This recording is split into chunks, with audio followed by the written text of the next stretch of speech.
آخری کنارے پہ تانے تھا ناول قسط نمبر 17۔ اچانک جیسے دم گھٹنے پہ اس کی آنکھیں کھل گئیں اور ایسے کھلیں کہ وہ چلا نہیں سکی کیونکہ وہ جو بھی تھا اس کے ہاتھ پاؤں سختی سے جکڑے ہوئے تھے اور ساتھ بیٹا ہارون بھی جاگ نہیں سکا۔ اس کے منہ پہ زبردستی ٹیپ چپکا کر وہ جو بھی تھا اسے سکون سے دیکھنے لگا، جبکہ انیسہ چاہ کر بھی ہاتھ نہیں بڑھا سکی کیونکہ سامنے والا شخص اس پر بندوق تانے ہوئے تھا۔ میں تمہیں مار دوں، وہ گردن کو کچھ ترچھی کرتا بولا۔ انیسہ کی آنکھوں سے آنسو ٹپ ٹپ گرنے لگے، وہ نفرت میں سر ہلا گئی۔ تمہیں بڑی محبت ہے اپنی زندگی سے؟ وہ مسکرایا، چمکتی آنکھیں اس کی بے بسی پہ پرمزہ تھیں۔ خیر، وہ گہرا سانس بھر گیا اور ابھی بندوق نیچے ہی کی تھی کہ انیسہ نے جلدی سے ہارون کو جکڑا اور عین 3 گولیاں انیسہ کی پیشانی میں جا کر بجی تھیں۔ وہ چیخی تھی، اس کی چیخ سے مردے بھی جاگ جاتے، ایسی ہولناک چیخ تھی، اور اس کے چلانے پہ ہارون ایک دم اٹھا۔ انیسہ، اس نے انیسہ کو جھنجھوڑا جو اپنی ہی گردن اپنے ہاتھوں سے دبا رہی تھی۔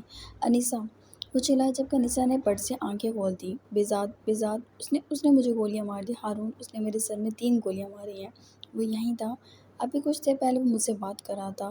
یہ دیکھو میرے منہ پہ ٹیپ لگی ہے۔ وہ یہاں آیا تھا بیزاد، وہ مجھ سے بات کر رہا تھا، اس نے کہا مجھے جینے کا شوق ہے، وہ تھا یہیں، میرا یقین کرو، وہ بے بسی سے اسے بتانے لگی جبکہ ہارون نے دانت پیس لیے۔ وہ اٹھا، وہ سی سی ٹی وی فوٹیج دیکھنے کے لیے نکل گیا، اور جب واپس آیا تو اتنے غصے میں تھا کہ اس نے آواز اٹھا کر پھینک کر مارا۔ انیسہ ایک دم سہم گئی، پاگل عورت، مجھے بھی پاگل کرنا چاہتی ہے، وہ دھاڑا تھا۔ تجھے یہ کیوں نہیں سمجھ آ رہی کہ وہ اس گھر میں داخل نہیں ہو سکتا؟ وہ جیسے اس پر بھڑکا تھا، انیسہ کی زبان تالوں سے جا کے لگ گئی، جبکہ ہارون غصے سے اسے دیکھ رہا تھا۔ اس کی بے بس آنکھیں دیکھ کر وہ اپنے غصے پہ قابو پاتے اس کے پہلو میں بیٹھ گیا۔ انیسہ، وہ میرے گھر میں داخل نہیں ہو سکتا، یہ بات تمہیں سمجھ کیوں نہیں آ رہی؟ بیزاد، میں سچ کہ ہارون ہے میرا نام، وہ غصے کی کیفیت سے ہو رہا تھا، جبکہ انیسہ کام سے گئی اور بری طرح رو تھی۔ تم پاگل ہو چکی ہو، ایک لڑکے کو اتنا سوچ چکی ہو کہ اب تمہارے دماغ پہ صرف وہی سوار ہے؟ وہ کہہ کے باہر نکل گیا جبکہ انیسہ بری طرح رو دی۔ وہ پاگل ہو رہی تھی، ہو سکتا ہے وہ اسے پاگل کرنا چاہتا ہو۔ ہارون اس کی بات پہ یقین نہیں کرتا، وہ سچ بول رہی تھی۔ ایسا کیسے ہو سکتا ہے؟ اس نے ٹیپ کی طرف دیکھا۔ وہ ٹھیک ہو جا کے C C T V footage check کی جو ان کے پرسنل روم کا تھا، لیکن وہاں کچھ نہیں تھا۔ واقعی بس اچانک انیسہ اپنا ہی گلا دبانے لگی اور چلانے لگی۔ اس طرح تو حقیقت میں ہارون اسے پاگل سمجھنے لگ جاتا۔ تمہیں پتہ ہے مہروز، پھر میں نے گھما کر لات ماری اور 2 بندے گر گئے۔ اچھا؟ ہارون حیرانگی سے اسے دیکھنے لگا۔ سارے ملازموں اور سارے گارڈز کو اکٹھا کر کے وہ قصے سنا رہی تھی، وہ بھی سراسر جھوٹے۔ میں نہیں مانتا۔ مہروز صاف مکر گیا، روح کا منہ بن گیا۔ چلو بس، پھر تم بیزاد سے پوچھ لینا۔ میں ہیل کے ساتھ 2 انچ اچھلی ہوں اور 2 انچ ہوا میں اور کھینچ کے ان کے منہ پہ ہیل ماری۔ سب نے تالیاں بجانی شروع کر دی، روح تو پھولے نہیں سمائی تھی، خوشی سے داد وصول کرنے لگی۔ مہروز نے سر جھٹکا۔ سب جھوٹ لگ رہا ہے۔ بلاؤ پھر اس بیزاد کو، بلاؤ۔ وہ اس پہ چڑھ دوڑی۔ بیزاد اب تک کمرے سے نہیں نکلا تھا، تب بھی وہ چوری ہو رہی تھی۔ وہ لوگ بہت مشکلوں سے ہی لیکن یہاں پہنچ چکے تھے، اور اس کے بعد وہ سو کر فریش ہو کر بھی اٹھ گئی، جبکہ بیزاد اٹھا نہیں تھا، تب بھی چوری ہو رہی تھی۔ ہاں بلاؤ، میں بھی دیکھتا ہوں، پھسکسی تم، اور اتنی لمبی چوڑی باتیں، مہروز نے اسے گھورا۔ یہ لڑکا میرے ہاتھوں مرے گا۔ روح نے ہاتھ جھاڑ دیے جیسے بات ختم ہو گئی ہو۔ شکل دیکھو پہلے اپنی، گھورنے لگا۔ تم، روح بھی چیختی کہ بیزاد کی آمد پر سب خاموش ہو گئے۔ یہ کیا تماشا ہے؟ بیزاد کی سخت آواز پر ایک دم سب کھڑے ہو گئے، روح بھی کھڑی ہو گئی۔ تم سب یہاں اس لیے ہو کہ یہاں بیٹھ کر جھوٹی کہانیاں سنو؟ آئندہ مجھے ایسی حرکت کرتے ہوئے نہ دکھائی دینا، بیزاد سنجیدگی سے سختی سے بول رہا تھا۔ سوری سر کہہ کے وہ سب رفع دفع ہو گئے، جبکہ مہروز صوفے پہ لوٹ پوٹ ہو رہا تھا۔ ہنس ہنس کے اس کا برا حال تھا، روح سر جھکا گئی، آنکھیں بھیگ گئیں۔ کیا ہوا جھانسی کی رانی، تم یوں اچھلی، یہ کیا وہ کیا، کہاں گئی اب تمہاری کہانی؟ وہ ہنستے ہوئے پوچھنے لگا۔ چپ رہو، وہ پھاڑ کھانے کو دوڑی تھی۔ بیزاد نے اس کی سمت دیکھا اور وہ تن فن کرتی وہاں سے جانے لگی۔ اچھا سوری بھائی، تم آرام سے مجھے سناؤ اپنی کہانی۔ نکلو یہاں سے، آئے بڑے سچے، ذرا جو جھوٹ بول لیتے تو کیا چلا جاتا آپ کا؟ وہ بیزاد سے بولی جو ناشتہ کرنے میں مگن تھا۔ مبین خان کی طرف سے دعوت ہے، تیار رہنا دونوں، وہاں بلاسٹ ہوگا۔ بیزاد کی بات پر ایک دم روح کا رنگ فک ہوا۔ بلاسٹ کیوں؟ وہ سوال کر گئی جبکہ بزاد محروس سے باتوں میں لگ گیا۔ اس کے سوال پر توجہ نہیں دی۔ روح ابھی کھڑی ان دونوں کو دیکھ رہی تھی۔ اس کا دم گھٹنے لگا تھا۔ وہ پلٹی۔ موبائل، یہ موبائل مجھے دے دو۔ بزاد کی پکار پر اس نے اپنے ہاتھ میں موجود موبائل کو دیکھا۔ کیوں؟ جب تک میرا کام نہیں ہو جاتا تو موبائل استعمال نہیں کرو گی۔ اگر ایک خبر باہر نکلی تو بلاسٹ تو ہوگا، لیکن وکٹم تم ہوگی۔ تم پر باندھ کر بلاسٹ کراؤں گا۔ وہ اسے اچھا خاصا ڈرا گیا اور روح کے ہاتھ سے موبائل چھین لیا۔ مہروز خاموشی سے اسے دیکھ رہا تھا۔ بزاد نے اپنی پاکٹ میں موبائل ڈالا اور وہاں سے باہر نکل گیا۔ یار تو اسے کیوں ڈراتا ہے؟ مہروز کو کچلی ہوئی بزاد نے البتہ جواب نہیں دیا اور سیدھا گاڑی میں سوار ہوا۔ جبکہ روح بے چینی سے آتما کی طرح پورے گھر میں پھر رہی تھی کہ کہیں سے کوئی ایسا ذریعہ مل جائے جس سے وہ شجر سے رابطہ بحال کر سکے۔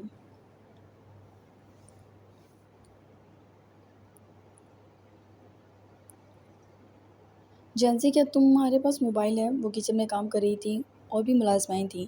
وہ پریشانی سے پوچھنے لگی۔ اسے جینسی نے اس کا گھبرایا ہوا اترا ہوا چہرہ دیکھا تو اس کے نزدیک آئی۔ کیا ہوا میم؟ آپ موبائل پلیز مجھے تم موبائل دے دو۔ وہ بولی جی۔ اس نے اپنی جیب سے نکال کے اسے تھما دیا۔ تھینک یو سو مچ جینسی، تم کتنی اچھی ہو۔ وہ اس کی گال چوم گئی اور جینسی ہنسی۔ دوسری طرف اس نے تو سب سے پہلے شجر کے نمبر کا رٹا لگایا تھا۔ وہ جلدی سے نمبر ڈائل کر کے دوسری سم سے کچھ توقف سے کال اٹھا لی گئی۔ اس نے ایک ہی سانس میں اسے سب بتا دیا۔ کیا؟ دوسری طرف حیرانگی تھی جیسے علم نہ ہو۔ روح کو لگا اس نے بہت خاص انفارمیشن دی ہے جو شجر بھی نہیں جانتا تھا، اور ایسا ہی تھا۔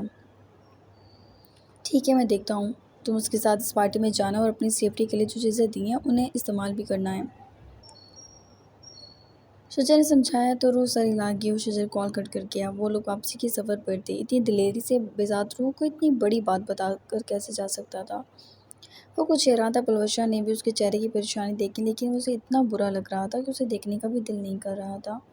وہ لوگ بنا مزید نقصان کے اپنا آپریشن پورا کر کے واپس لوٹ رہے تھے اور پلوشا چاہتی تھی یہ سفر جلدی ختم ہو جائے۔ انیسہ ہارون سے چھپ کر گھر سے باہر نکل گئی تھی۔ معلوم نہیں کیسے آج اسے خیال آ ہی گیا۔ شاید وہ اپنے کے فعل پر پچھتا رہی تھی۔ وہ گاڑی میں سوار کب سے یہ سوچ رہی تھی کہ وہ جب اس کے سامنے جائے گی تو وہ کیا کہے گی۔ شاید اسے گلے لگ جائے اور بہت سارا روئے، لیکن ممکن یہ بھی تھا کہ ہو سکتا وہ مر گئی ہو۔ وہ اس وقت بھی بہت بیمار تھی جب وہ اسے اس جگہ پر چھوڑ کے گئی تھی۔ وہ جانتی تو نہیں تھی وہ اس سے مل پائے گی یا نہیں، لیکن وہ ملنے کے لیے پہنچ ضرور گئی تھی۔ اس کی یتیم خانے کے سامنے گاڑی رکی تو ماضی اس کی آنکھوں میں اپنی پوری بے بسی سے اتر آیا۔ مما، آپ مجھے یہاں کیوں لائی ہیں؟ مما، ہم بابا کے ساتھ کیوں نہیں جا رہے؟ مما، آپ پلیز مت جائیں، وہ نکاہٹ سے مسلسل بول رہی تھی۔ جبکہ اس نے اس کو زبردستی جھٹک کر چھوڑ دیا۔ ایسا نہیں تھا اس کا علاج نہیں ہو سکتا تھا، لیکن 6-7 سال کی بچی سے وہ جان چھڑانا چاہتی تھی۔ وہ جان چھڑانے اور کسی کو پانے کے لیے اسے وہاں چھوڑ گئی، اور اسے یاد تھا اس کی چیخوں، اس کی آوازیں۔ اس نے اسے پلٹ کر نہیں دیکھا کہ کہیں ممتا جوش نہ مار دے۔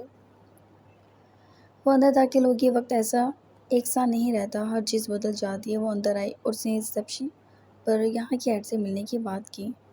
فوجی کی بیوی تھی۔ ہاتھوں ہاتھ اسے لے لیا گیا اور وہ میم کے آفس تک آ گئی۔ چند لمحے خاموشی سے گزر گئے۔ اسے سمجھ نہیں آ رہا تھا وہ نام کیسے لے کہ اس واقعے کو عرصہ گزر گیا تھا۔ روح، مدھم آواز میں وہ بولی۔ روح سے ملنا تھا مجھے، وہ بولی۔ روح جیسے انہیں یاد آ گیا۔ انیسہ نے سر ہلایا۔ اسے تو لے گیا ایک نوجوان لڑکا۔ شادی کر کے بس ہم لوگوں نے بھی بے وقوفی میں اس کی باتیں مان کے اس کا نکاح کرا دیا تھا۔ بہت بیمار رہتی تھی۔ پھر کچھ سالوں بعد ایک نوجوان آیا اور اسے لے کر چلا گیا۔ آپ نے دے دیا اس نوجوان کو؟ وہ خود جانا چاہتی تھی اس کے ساتھ، تو ہمیں کیا دقت ہو سکتی تھی؟ وہ شانے اچکا کر بولی۔ اس لڑکے کا کوئی نام پتہ؟ انیسہ نے پوچھا اور سامنے والے نے لاعلمی کا اظہار کر دیا۔ آپ کیسے کر سکتی ہیں یہ کام؟ ایک شخص کا نام نہ، اور آپ نے میری بیٹی کو اس کے ہاتھ۔ دیکھیے میڈم، آپ اتنا غصہ تب دکھائیے گا جب آپ لوگوں کو پرواہ ہو اپنی اولاد کی، وہ تیکھے تیوروں میں بولی۔ کچھ لوگوں کی مجبوریاں بھی ہوتی ہیں۔ انیسہ کی آواز پہ دم ہوئی۔ ہمیں تو عیاشیاں لگتی ہیں۔ اس نے بات دیکھ کر ماری۔ انیسہ کھڑی ہو گئی۔ اگر وہ آپ کے پاس دوبارہ ہے تو میرا نمبر دے دیجیے گا، انیسہ نے آہستگی سے کہا اور اٹھ کر باہر نکل گئی۔ اسے لگا اس کا دم گھٹ جائے گا بہت جلد، لیکن کھلی فضا میں سانس لے کے بھی اسے سانس نہیں آ رہا تھا۔ وہ گاڑی میں سوار ہو گئی۔ سر، ایک عورت آئی تھی روح کا پوچھنے۔ فوراً ہی کال ملائی تھی اس نے۔ نام کیا بتایا؟ سوال کیا گیا۔ انیسہ ہارون بیگ۔ یہ روح کی ماں ہے، میں جانتی ہوں اس کو، وہ بولی، اور شاید دوسری طرف گہرا سناٹا چھا گیا۔ وہ چاہ رہا تھا، روح کا دم سا نکل رہا تھا، یہ سوچ سوچ کے کوئی بے قصور پھر مارا جائے گا۔ وہ اس کے پیچھے پیچھے ہو لی۔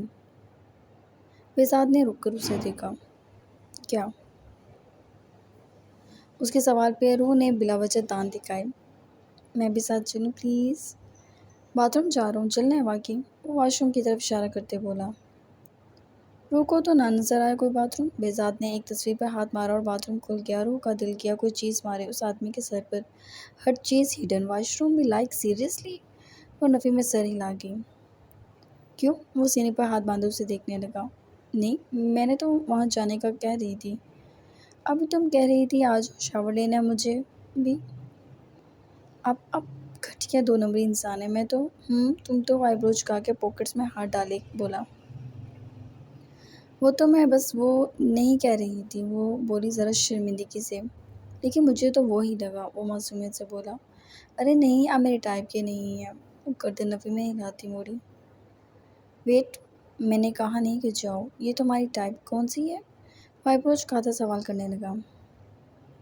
اوفو، آپ بہت مسکولر ہیں۔ وہ اس کی باڈی سے نگاہ چرانے لگی۔ بہزاد محسوس کر سکتا تھا وہ کنفیوز ہو رہی تھی، اور اسی کنفیوژن میں وہ الٹا سیدھا بول رہی تھی۔ وٹ ایور، جاؤ یہاں سے، وہ ذرا جھڑک کر بولا، اور وہ خود واش روم میں چلا گیا۔ جبکہ وہ اندر گیا اور وہ باہر نکلنے کے بجائے دانت نکالتی دوبارہ اندر گھس گئی۔ یہی وقت تھا کہ اب وہ اس کے کمرے کی تلاشی لیتی، یہاں اسے کچھ نہ کچھ ضرور ملتا۔ اس نے جلدی سے سارے دراز کھولے، بہت سارے کاغذات تھے لیکن لینگویج مختلف، وہ تو بالکل ہی بارہ پڑی ہوئی تھی، کیا خاک سمجھتی۔ بہت اہم کاغذات کو اس نے بیکار کہہ کے پھینکا اور اندر مزید گھسی، لیکن کچھ نہ ملا۔ وہ اس کی وارڈروب کی جانب گئی اور وہاں اس کے کپڑوں میں گھس کر کچھ نہ کچھ تلاشنا چاہا۔ اور اسے تقریباً 15 منٹ ہو چکے تھے یہ حرکتیں کرتے ہوئے، اور اس کے کپڑوں میں گھسی معلوم نہیں کیا کیا نکال باہر پھینک رہی تھی۔ تب وہ ساتھ شاور لے کر ٹاول سے بال رگڑتے اپنی وارڈروب کے نزدیک آیا تو روح کے ہاتھ میں اس کا پرسنل سامان تھا۔ روح کھٹکی کی آواز پہ پلٹی، دونوں کی نگاہ روح کے ہاتھ میں پڑی چیز پر گئی، اور وہ چیخ مارتی اسے بہزاد کے منہ پر پھینک گئی۔ بہت ضبط سے اس نے اپنے منہ پر سے وہ ہٹانے کی زحمت کی اور روح کو دیکھا۔ تمہیں یہ چاہیے؟ اس نے سوالیہ نگاہوں سے اسے دیکھا۔ نہیں نہیں، بالکل بھی نہیں، تمہیں یہ آئے گا نہیں، تمہیں لگتا نہیں ہے یہ بڑا ہے تمہیں؟ اس نے ذرا آئی برو جھکا کر دیکھا، روح کا چہرہ بالکل ہی پھیکا پڑ گیا۔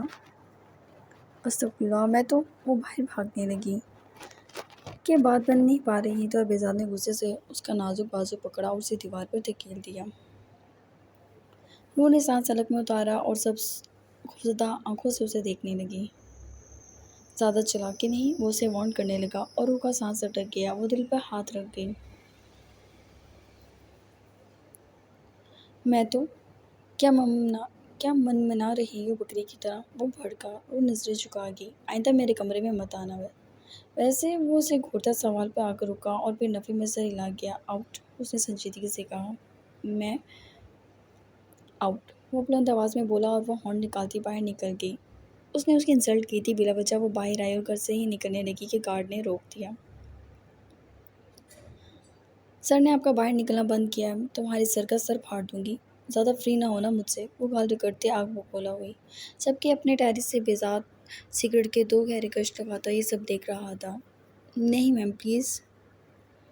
تیری تو… اس نے اپنی بورڈ سے بندوق نکالی اور گارڈ کے سر پہ تان لی۔ بہزاد کی آنکھوں میں دلچسپی بھر گئی۔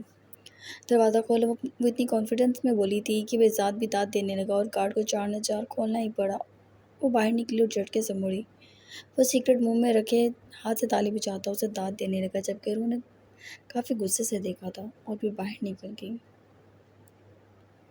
آگے پیچھے 8 گاڑیاں نکلی تھیں جو کہ مبین خان کی دعوت کے رنگ میں بھنگ ملا دیتی۔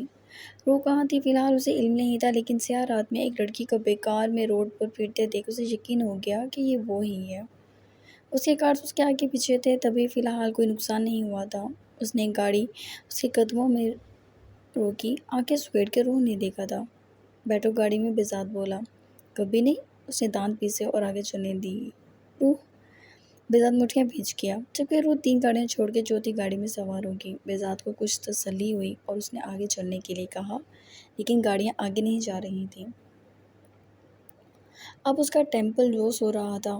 اس نے مہروز کو دیکھا۔ مہروز گاڑی سے نکلا اور روح کے پاس آیا۔ یار کیا مسئلہ ہے تمہارا؟ روح نے منہ موڑ لیا۔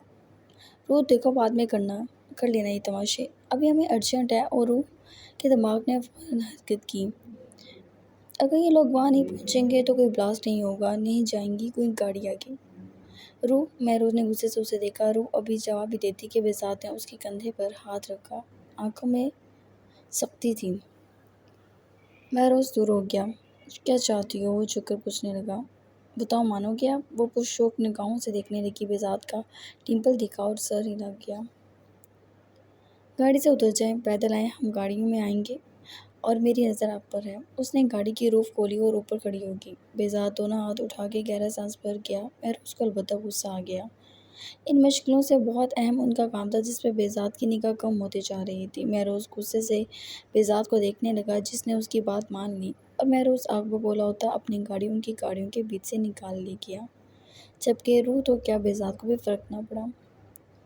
وہ کڑی بیزاد کو دیکھ رہی تھی جو گاڑیوں کے پیچھے چل رہا تھا۔ معافی مانگے، کہیں آئندہ بدتمیزی نہیں کریں گے۔ روح کو چین کہاں تھا۔ تم میری پرسنل چیزوں کو ہاتھ لگاؤ اور میں غصہ بھی نہ کروں؟ وہ میرا مقصد نہیں تھا، وہ جھجک سے کہی، جبکہ بیزاد ہلکا سا مسکرایا۔ اور روح نے تازی ہوا میں بہت خوبصورت سا سانس بھرا اور پھر اس کی جانب دیکھنے لگی جو یکٹک اسے دیکھتا دور سے چلتا آ رہا تھا۔ روح چند لمحے اسے دیکھتی رہی۔ اس کی آنکھوں میں کچھ تھا جو اسے اپنی جانب کھینچنے لگا۔ روح اس کی آنکھوں کے پیغام میں کیسے بن گئی کہ وہ پلک بھی نہ جھپک سکی، جبکہ بیزاد اپنے ہر جادو سے واقف تھا۔ ڈمپل بڑی خوبصورتی سے دکھ رہا تھا۔